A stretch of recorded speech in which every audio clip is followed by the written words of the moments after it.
오늘 이 시간 우리에게 주시는 하나님의 말씀은 신약성경 마태복음 2장 1절에서 12절까지의 말씀입니다. 제가 가진 성경으로 신약 2면에 있습니다. 제가 읽고 마지막 절을 함께 읽겠습니다. 헤롯 왕 때 예수께서 유대 베들레헴에서 나심에 동방으로부터 박사들이 예루살렘에 이르러 말하되 유대인의 왕으로 나신 이가 어디 계시냐? 우리가 동방에서 그의 별을 보고 그에게 경배하러 왔노라 하니 헤롯 왕과 온 예루살렘이 듣고 소동한지라. 왕이 모든 대제사장과 백성의 서기관들을 모아 그리스도가 어디서 나겠느냐 물으니 이르되 유대 베들레헴이오니 이는 선지자로 이렇게 기록된 바 또 유대 땅 베들레헴아 너는 유대 고을 중에서 가장 작지 아니하도다. 내게서 한 다스리는 자가 나와서 내 백성 이스라엘의 목자가 되리라 하였음이니이다. 이에 헤롯이 가만히 박사들을 불러 별이 나타난 때를 자세히 묻고 베들레헴으로 보내며 이르되 가서 아기에 대하여 자세히 알아보고 찾거든 내게 고하여 나도 가서 그에게 경배하게 하라. 박사들이 왕의 말을 듣고 갈새 동방에서 보던 그 별이 문득 앞서 인도하여 가다가 아기 있는 곳 위에 머물러 서 있는지라. 그들이 별을 보고 매우 크게 기뻐하고 기뻐하더라. 집에 들어가 아기와 그의 어머니 마리아가 함께 있는 것을 보고 엎드려 아기께 경배하고 보배압을 열어 황금과 유향과 모략을 예물로 드리니라. 그들은 꿈에 헤롯에게로 돌아가지 말라 지시하심을 받아 다른 길로 고국에 돌아가니라. 아멘. 대림절 네 번째 주일을 맞아 3부 예배 나오신 여러분 모두에게 하나님의 은혜와 축복이 함께 하시기를 바랍니다. 우리 앞뒤 좌우 바라보시면서 함께 인사 나누시겠습니다. 하나님의 평강이 함께 하시기 바랍니다.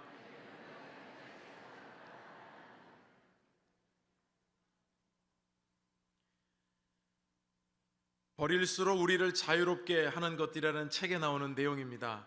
대학에서 학생을 가르치는 신학교 한 교수님이 이렇게 칠판에 철학자 데카르트의 명제를 썼습니다. 나는 존재한다, 나는 생각한다, 그러므로 존재한다. 이 유명한 말을 썼습니다. 그리고 나서 학생들에게 빈 공간을 주면서 자신들이 원하는 내용을 쓰라고 했습니다. 그랬더니 한 학생이 일어나서 재치 있게 칠판에 와서 썼습니다. 나는 취업한다, 그러므로 존재한다. 친구들의 격려의 박수가 나왔습니다. 한 학생이 또 썼습니다. 나는 연애한다, 그러므로 존재한다. 그것도 박수를 받았습니다. 그러나 가장 많은 지지를 받은 명제는 이것이었습니다. 나는 쇼핑한다, 그러므로 존재한다. 오늘날 젊은 세대들이 온라인상으로 또 이렇게 많은 것을 얻기를 원하다 보니까 아마 그런 내용이 나오지 않았나 싶습니다. 재치 있던 교수님이 그렇게 얘기를 했답니다. 그러면 구매하라. 그러하면 너와 네 집이 구원을 얻으리라. 인간의 탐심과 욕망과 욕구는 사실 끝도 없죠. 오늘 본문에도 이 탐심과 욕망을 넘어서 너무 과도하게 이 자기 자신을 탐욕에 가둬놓았던 한 사람이 오늘 본문에 등장합니다. 예수님께서 이 땅에 태어나실 때 국가적으로나 사회적으로나 종교적으로 어떤 시기였는지 오늘 본문은 우리에게 자세히 말씀해주고 있습니다. 동방에서부터 온 먼 길을 찾아온 이 박사들이 아기 예수님을 축하해 주려고 하는 이 장면이 오늘 그려지고 있는데요, 우리로 하여금 가장 주목하게 하는 사실은 내용은 1절에 있습니다. 우리 1절을 함께 읽어보겠습니다. 헤롯 왕 때 예수께서 유대 베들레헴에서 나심에 동방으로부터 박사들이 예루살렘에 이르러 말하되, 예수님께서 탄생하시던 때가 언제였는지 분명히 말씀해주고 있는데 헤롯 왕 때라고 말씀하고 있습니다.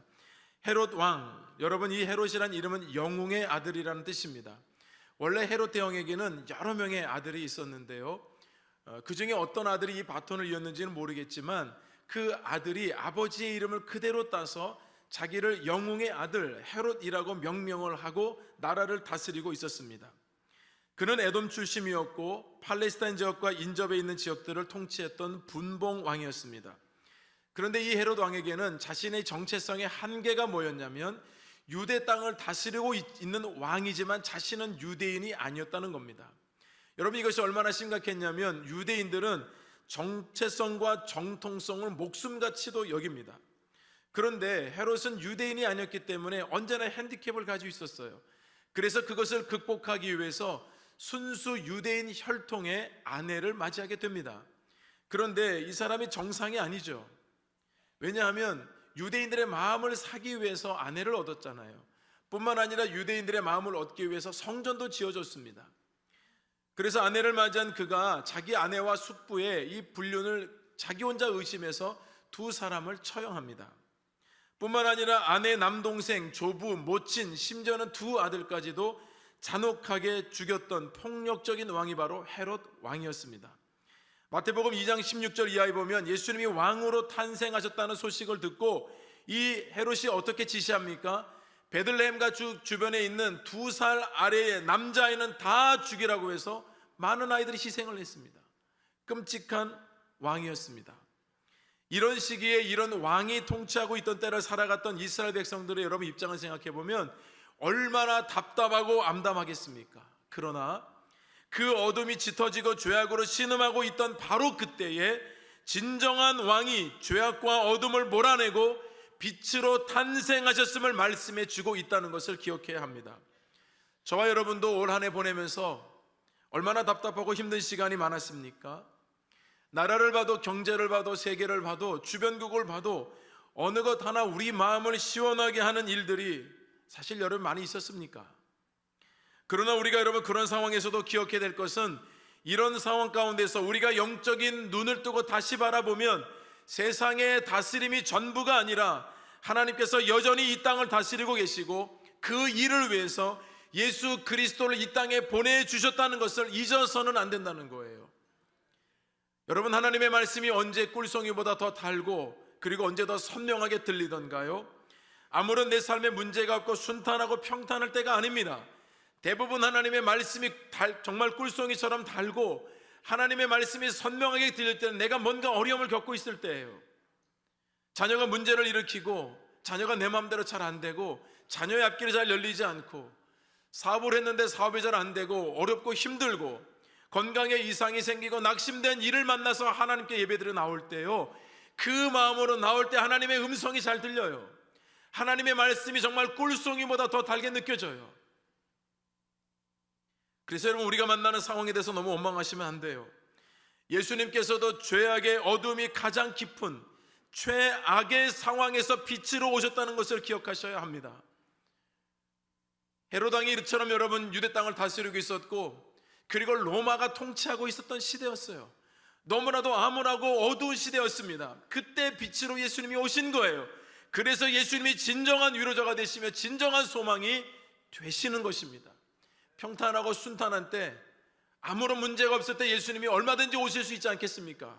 그런데도 모든 백성들이 신음하고 아파하는 그때에 진정한 메시아를 찾고 소망하는 그때 예수님께서 이 땅에 오셨다는 말씀입니다. 동방박사들이 오늘 본문에 보니까 예루살렘에 왔습니다. 예루살렘에 도착해서 그들이 제일 먼저 외친 말이 뭐였냐면 유대인의 왕으로 나신 이가 어디 계시냐. 여러분, 이 메시지를 선포했어요. 당시 별을 통해 미래를 예견하는 것이 전통적인 방법이었습니다. 이 동방박사들 또한도 당시에 별을 연구하는 천문학자들로 얘기합니다. 하나님께서는 자연현상이었던 이 별을 통해서 예수님의 탄생을 알리셨는데, 그렇다면 도대체 이 동방박사들은 어디로부터 온 것입니까? 많은 학자들은 이스라엘 백성들이 포로로 끌려가서 70년 동안 있었던 바벨론, 그리고 그 페르시아 땅, 거기에서 이 동방박사들이 예루살렘으로 왔을 것이라고 말합니다. 여러분, 그렇다면 적어도 그 동방박사들이 있던 곳에서 지금 예루살렘까지 거리는 1000km가 넘습니다. 엄청나게 먼 거리입니다. 당시 여러분 이동수단과 교통수단을 아무리 고려해본다 하더라도 상당히 먼 정도가 아니라 감당하기 어려울 정도의 먼 길입니다. 이렇게 먼 거리를 왔다면 동방박사들은 이제 별을 따라왔지만 그들은 예수 그리스도 탄생에 대한 말씀을 분명히 알고 믿었던 것입니다. 여러분, 믿지 않고 어떻게 짧은 거리도 아니고 그 엄청난 거리를 끝까지 별을 따라서 올 수가 있었겠습니까? 결코 동방박사들이 걸어왔던 길은 순탄하고 평탄했던 길이 아니었습니다. 여러분, 누가복음 10장에 보면 어떤 율법교사가 예수님을 시험하려고 이런 질문합니다. 내가 무엇을 하여 영생을 얻을 수 있습니까? 그때 예수님께서는 그 율법학자와 주변에 있는 많은 사람들이 듣도록 하나의 비유를 들려주십니다. 예루살렘에서 여리고로 내려가다가 강도를 만난 사람이 있다. 여러분, 선한 사마리아 사람 비유 잘 아시잖아요. 이 비유를 예수님께서 드셨습니다. 예수님께서는 없는 이야기를 꾸며낸 것이 아니라 듣고 있는 사람들이 이해를 잘하도록 여러 번 설명을 해주신 건데요, 이처럼 예루살렘에서 여리고로 가는 길목에는 강도가 많았습니다.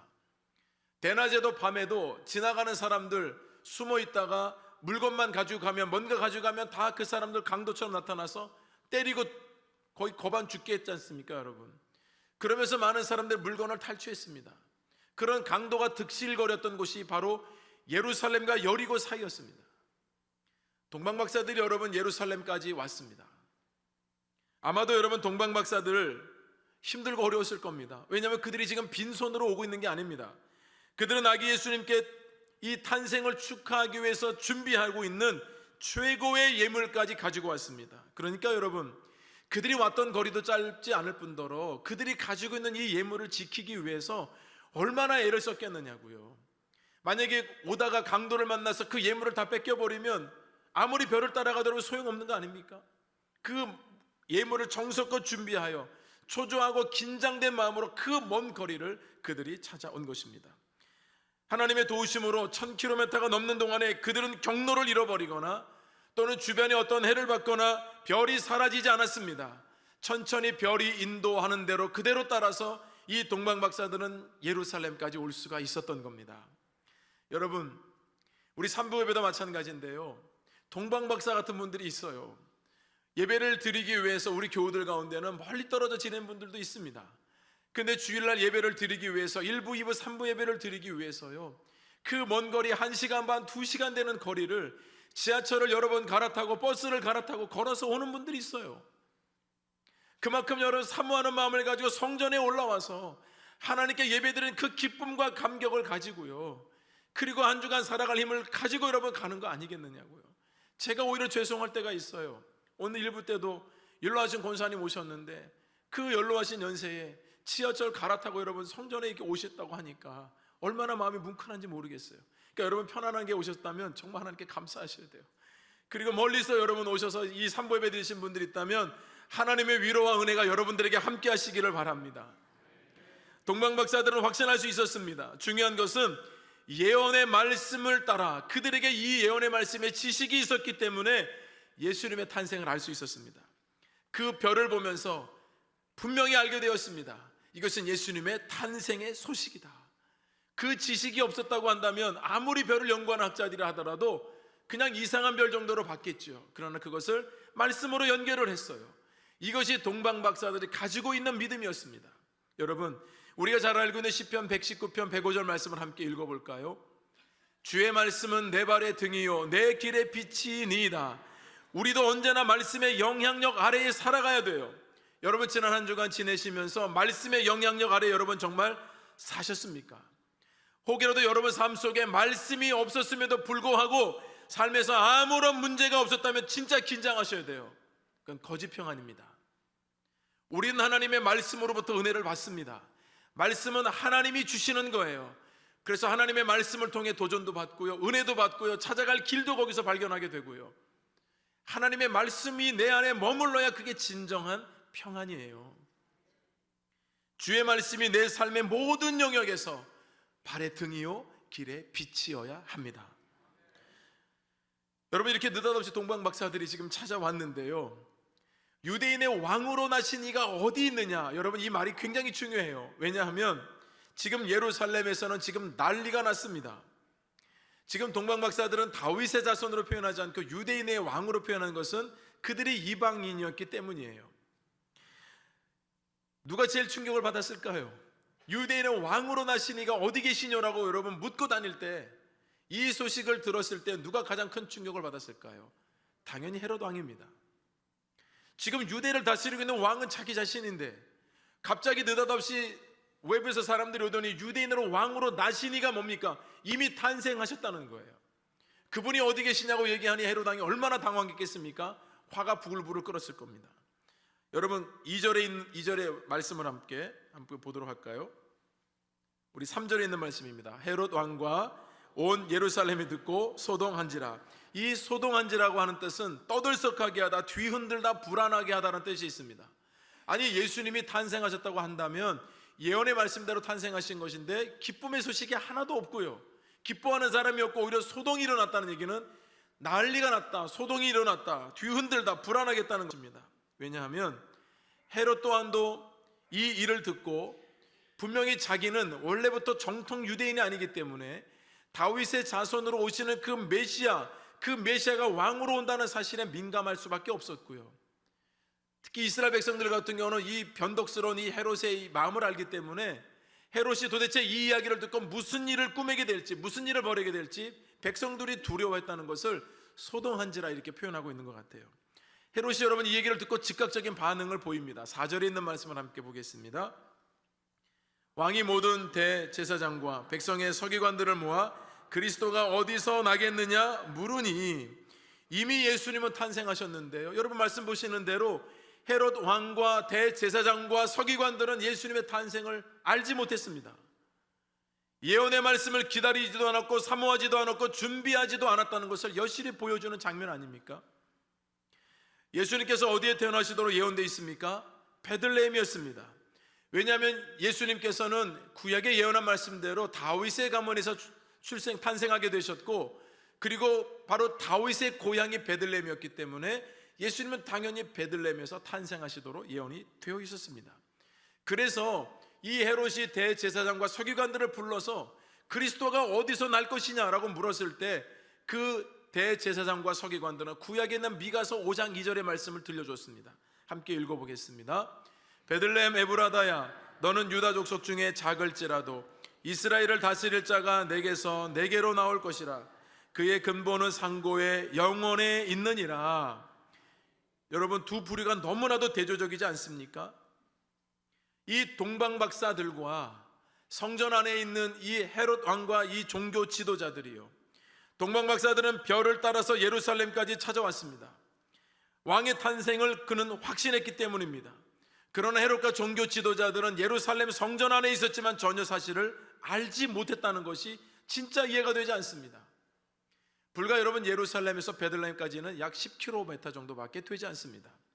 그럼에도 불구하고 동방박사들은 그 먼 곳에서 예수님의 탄생을 알고 찾아왔지만 성전 안에 머물고 있는 사람들은 전혀 예수님의 탄생 소식을 알지 못했다고 하니 이 두 부류가 여러분 얼마나 대조적이냐고요. 동방박사들이 온 목적이 무엇입니까? 오늘 2장 2절에 있는 말씀에 분명히 말씀하고 있습니다. 우리 함께 읽어보겠습니다. 유대인의 왕으로 나신 이가 어디 계시냐? 우리가 동방에서 그의 별을 보고 그에게 경배하러 왔노라 하니, 동방박사들은 경배하러 왔습니다. 여러분, 이 같은 표현이 한 번 더 나오거든요. 8절에 있는 말씀인데요, 한 번 더 먼저 읽어보겠습니다. 베들레헴으로 보내며 이르되 가서 아기에 대하여 자세히 알아보고 찾거든 내게 고하여 나도 가서 그에게 경배하게 하라. 경배하게 하라, 두 똑같은 말씀 아닙니까? 그런데 첫 번째 경배하겠다는 말씀은 동방박사들이 이렇게 먼 길을 찾아와서 아기 예수님을 뵙게 되면 경배하겠다고 하는 표현이고요, 두 번째 8절에 나오는 경배하겠다는 얘기가 뭡니까? 헤롯 왕이 그 동방박사들을 예수님 탄생하신 곳에 보내면서 아기 예수를 만나게 되거든 나에게도 소식을 전해주면 내가 그곳에 가서 경배하겠다는 얘기예요. 말표는 똑같은데요, 속은 다릅니다. 동방박사들은 진정으로 경배하려고 했지만 지금 헤롯은 얘기만 들려주기만 하면 그 아기 예수를 죽이겠다는 얘기였습니다. 동방박사들은 이런 헤롯의 계략을 알 리가 없습니다. 그들은 진리에 목말라 하다가 예언의 말씀을 깨닫게 되었고, 그리고 자신들이 연구하던 이 별의 연구를 통해서 그래서 아기 예수님의 탄생을 알고 그들은 찾아오게 된 겁니다. 그러니 여러분, 동방박사들이 얼마나 순수합니까? 반면에 철저한 정치적인 계산법과 왕권의 탐욕에 눈이 멀었던 이 헤롯 왕, 그는 간사했습니다. 여러분, 누가 승리합니까? 이것이 오늘날 여러분 주는 중요한 메시지입니다. 하나님께서는 헤롯의 계략이 절대로 성공하도록 두지 않으십니다. 우리가 말씀을 통해 여러분 보고 있지 않습니까? 아무리 헤롯 왕이 막강한 권력과 힘을 가지고 계략을 가지고 있다 하더라도 예수님 죽일 수 없습니다. 그가 여러분 생각하는 대로, 그가 행동하는 대로 모든 것이 이루어지는 것이 아닙니다. 그러면 여러분 우리는 위로를 얻습니다. 우리가 이 세상을 살아갈 때 세상 사람들이 우리를 속이고 넘어뜨려 할 때가 많습니다. 우리가 너무 무지하기도 하고 너무 순수하기도 하고, 그래서 세상 사람들처럼 우리가 잘 이렇게 판단하지 못해서 여러분 넘어질 때가 있어요. 우리를 그렇게 시험할 때가 있어요. 여러분 절대 낙심하지 마십시오. 그리고 여러분들이 뭔가 해결하려고 하지 마십시오. 하나님께서 해결해 주시도록 맡기고 하나님의 지혜를 구하는 여러분들 되기를 바랍니다. 동방박사는 아무 힘이 없어요. 그러나 하나님께서 동방박사와 함께 하셨어요. 예수님께서도 제자들을 세상에 보내실 때 마태복음 10장에서 뱀같이 지혜롭고 비둘기같이 순결하라고 말씀하셨습니다. 세상은 이리와 같아서 그 양을 잡아먹으려고 달려들 거라는 겁니다. 양은 여러분 무기가 없어요. 이리가 달려들면 당할 수밖에 없습니다. 그럼에도 예수님께서는 제자들에게 뱀같이 지혜롭고 비둘기같이 순결해라, 이 말이 뭐겠습니까? 내가 너희와 함께하고 있다는 뜻입니다. 헤로드 왕은 가짜입니다. 이스라엘 백성들을 돌보지 않고 핍박하고 억압하고 잔혹하게 통치했어요. 그렇기 때문에 이방인이었던 동방박사들을 통해서 헤로드 왕이 진짜 왕이 아니라 영원한 구원자이신 예수 그리스도께서 진정한 왕으로 탄생하셨다는 것을 선포하고 있는 것입니다. 그래서 동방박사들은 그 아기 예수님께 경배하겠다고 고백하고 있는 겁니다. 헤로드 왕이 대제사장과 서기관들을 소집해서 그리스도가 어디서 나겠느냐, 그것도 몰랐습니까? 왜요? 말씀에 관심이 없었으니까요. 오로지 자기 통치, 권력, 이거에만 눈이 어두웠기 때문에 그 유대인들이 다 알고 있는 메시아가 어디서 탄생하는 줄도 모르고 살았던 것이 헤롯의 인생이었습니다. 동방박사들은 헤롯을 떠나요. 왜냐하면 아기 예수님을 경배하러 가야 되니까요. 그래서 다시 별을 보고 나서는데 얼마 가지 않아서 그 별이 멈추게 됩니다. 여러분 9절 말씀을 함께 읽어볼까요? 박사들이 왕의 말을 듣고 갈새 동방에서 보던 그 별이 문득 앞서 인도하여 가다가 아기 있는 곳 위에 머물러 서 있는지라. 문득 앞서 인도하여 가다가, 그동안 여러분 별을 보고 왔지 않습니까? 그 예루살렘에 잠시 머물렀는데 이제 아기 예수님을 찾아서 다시 떠나는데 내비게이션이 있는 게 아니잖아요. 그 별을 보고 가려고 하는데 별이 문득 나타나서 다시 동방박사들을 인도했다는 것입니다. 그리고 여러분 그 별이 머물러 섰습니다. 그곳이 베들레헴이었습니다. 베들레헴은 떡집이라는 뜻입니다. 베들레헴 에브라다야, 에브라다는 풍부함이라는 뜻이 있습니다. 예수 그리스도께서 그 작은 마을에 태어나셨지만 예수 그리스도로 말미암아 풍부한 지역이 되었다는 것을 말씀하고 있는 겁니다. 별이 머무는 것을 보고 너무나도 기쁘고 감격했어요. 기나긴 이 동방박사들의 기나긴 여정의 최종 목적지가 바로 여기였구나. 그 별이 그 위에 머물면서 반짝거리면서 아기 예수님이 바로 이곳에 있으니 너희는 경배하라고 하는 마치 메시지를 주는 것처럼 그 별이 머문 것을 보면서 그 오랜 시간 동안에 참고 인내하고 기다려 왔던 그 발걸음을 뒤집어 보면서 얼마나 감사했겠습니까? 오늘 말씀해 보니까 동방박사들이 그 별이 머무는 것을 보고 크게 기뻐하더라. 얼마나 기다려왔던 순간입니까? 그래서 그들은 정성을 다해 준비했던 보배합을 열어서 아기 예수님께 경배하고 있습니다. 11절 말씀을 읽어보겠습니다. 집에 들어가 아기와 그의 어머니 마리아가 함께 있는 것을 보고 엎드려 아기께 경배하고 보배합을 열어 황금과 유향과 몰약을 예물로 드리니라. 먼 길을 오는 동안에도 소중히 여기면서 간직해 왔던 그 보배합을 아낌없이 그 아기 예수님 앞에서 열어서 그 예물을 드립니다. 왜냐하면 오로지 경배의 대상은 예수 그리스도 한 분이기 때문입니다. 여러분 이 세 가지 황금과 유향과 몰약, 여러분 다 얼마나 놀라운 의미가 여기 담겨 있는지 모릅니다.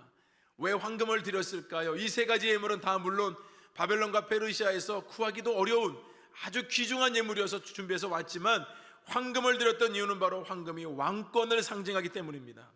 유대인의 왕으로 나신 이가 어디 계시뇨? 그 동방박사들은 그 아기 예수님을 유대인의 왕으로 인식했습니다. 그래서 여러분 황금을 가져와서 세상의 왕은 헤롯처럼 보이지만 진정한 왕은 예수 그리스도라는 것을 그들이 고백하고자 황금을 준비해서 예수님께 드렸습니다. 두 번째는 유향을 드렸습니다. 유향은 감람과의 유향나무에서 추출한 방향 물질입니다. 그래서 구약 성경에 보면 의사들은 유향을 가지고 많은 사람들을 치료했습니다. 치료제입니다. 무엇을 상징하겠습니까? 바로 예수 그리스도께서 우리를 치료하러 오신 분이라는 것을 상징했던 것입니다. 예수님은 우리의 몸뿐만 아니라 마음도 치료하십니다. 예수님이 진정한 치료자이십니다. 그래서 그 유향을 드렸어요. 세 번째는 몰약을 드렸습니다. 몰약은 장례 때 관에 넣는 물질입니다. 출애굽기 30장에 보면 대제사장의 위임식을 위한 거룩한 관유제로도 이 몰약이 사용됐습니다. 그렇다면 왜 이 장례 때 사용하는 물품을 여러분 예물로 드렸을까요? 바로 예수님이야말로 영원히 썩지 아니할 소망이 되시기 때문이에요. 그래서 이 썩지 아니할 영원한 소망을 상징하는 그 뜻으로 몰약을 드렸던 거예요. 그래서 칼빈은요, 황금과 유향과 몰약 이 세 가지를 바로 이 예물을 왕과 제사장과 그리고 그리스도의 순환과 죽음을 상징하는 것으로 표현하기도 했습니다. 이렇게 모든 예물을 다 드려서 마음을 다 경배했던 이 동방박사들, 그 이후의 스토리가 어떻게 되었을까요? 12절에 이렇게 말씀하고 있습니다. 12절 마지막으로 읽어보겠습니다. 그들은 꿈에 헤롯에게로 돌아가지 말라 지시하심을 받아 다른 길로 고국에 돌아가니라. 꿈의 지시를 받았습니다. 저는 우리 하나님이 참 얼마나 섬세한 분인지 이 말씀을 통해서도 다시 한번 깨닫게 됩니다. 이미 할 거 다 했습니다. 동방박사들 예물 다 가져와서 그 별 따라와서 그 예수님 만났고요, 황금과 유향과 몰약을 다 드렸습니다. 돌아가는 거라면 자기도 돌아가면 되잖아요. 근데 그렇게 하지 않았습니다. 하나님은 성령님을 통해서 동방박사들에게 지시해 주었습니다. 왜 그랬을까요? 동방박사도 깨달은 바가 있었습니다. 동방박사가 예루살렘에서 만났던 헤롯 왕은 메시아를 기다리는 진정한 왕이 아니었습니다. 그의 눈빛, 그의 표정, 그의 태도, 그의 말에서 그는 탐욕과 명예에 이미 눈이 멀었고 백성들의 형편을 이용해서 자기 욕심을 채우는 교만한 왕이라는 것을 알게 되었습니다.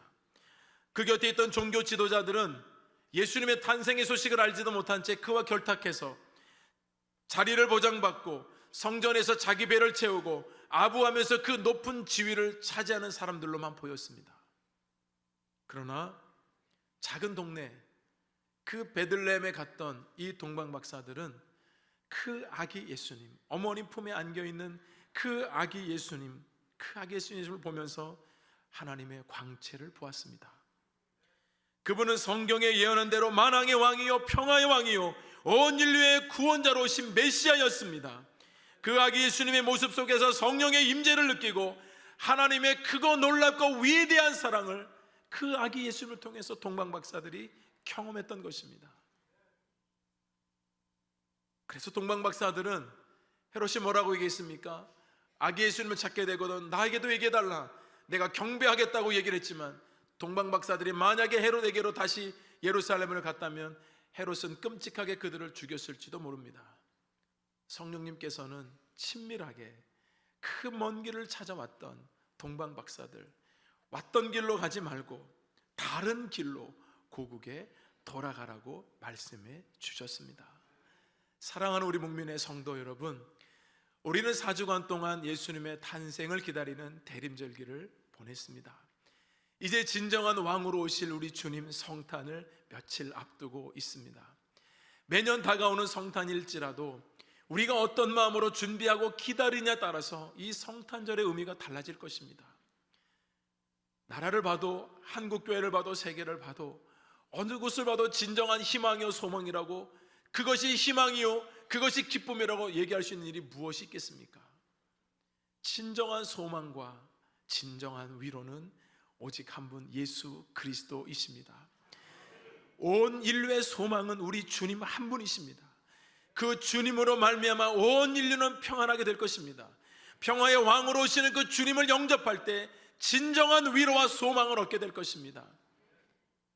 어려운 나라에, 민족에, 그리고 한국교회에, 우리 교회에, 여러분들의 삶과 가정에, 온 열방에, 우리 북한 동포들에게도 주님의 빛된 소식이 선포되어 진정한 성탄의 기쁨으로 충만한 성탄절이 되시기를 주님의 이름으로 축원합니다.